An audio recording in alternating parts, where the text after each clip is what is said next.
All right, so you're asking, what should I be doing this summer to get ready for college or grad school apps in the fall?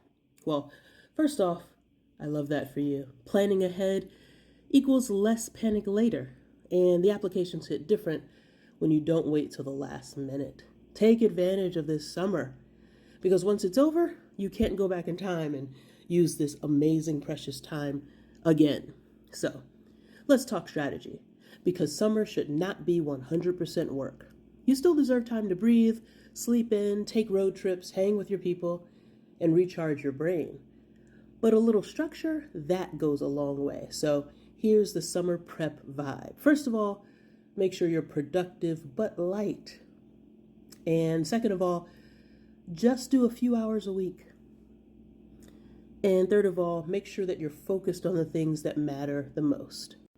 So let's break it down. The number one thing to work on early is your personal statement or main essay. Whether you're applying to undergrad, med school, law school, whatever, your essay is the part that shows them who you are. It's your why, your heart, your journey, all of those terms, right? And good writing, that takes time. So don't rush it. Take the whole summer. It's going to turn out amazing. Now here's a great move. Use a resource like College Essay Guy or Prompts.com. They both have amazing free guides and brainstorming tools. Even if you're writing a grad school statement of purpose, those frameworks help you turn what I did into why it matters. Next, make sure you're building your college list or your grad and professional school list, the schools that you are considering applying to. Don't just Google top schools for whatever your major is or top med schools and call it a day.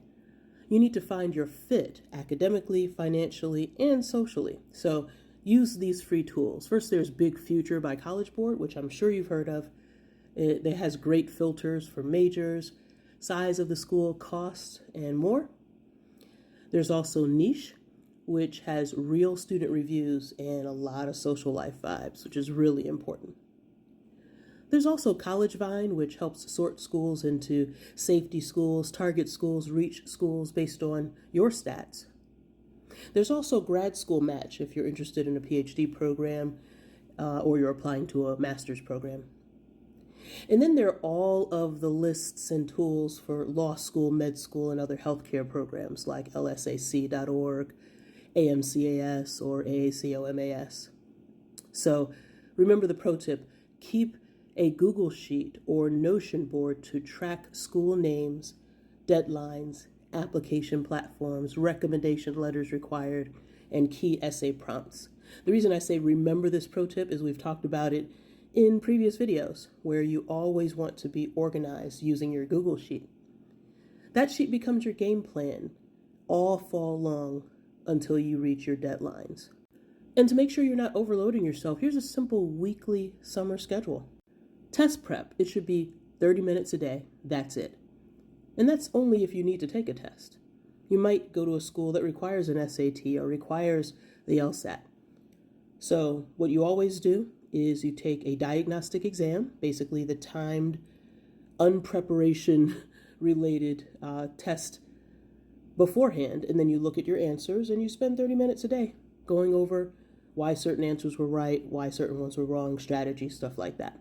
But that's just 30 minutes a day. That's it. And then a little bit of time each day brainstorming or drafting your personal statement, researching a couple of schools, checking scholarship sites like FastWeb or bold.org or Going Mary, and reaching out to somebody like a mentor, advisor, or professor concerning your recommendation letter. And that's it. All of the rest of your 24 hours for each of the days of your summer are free. Okay? So in part 2, we will hit more details about recommendations, test prep, where to find support, how to apply for fee waivers and scholarships, and how to stay mentally strong while you're preparing for one of the biggest moves of your life. Get ready.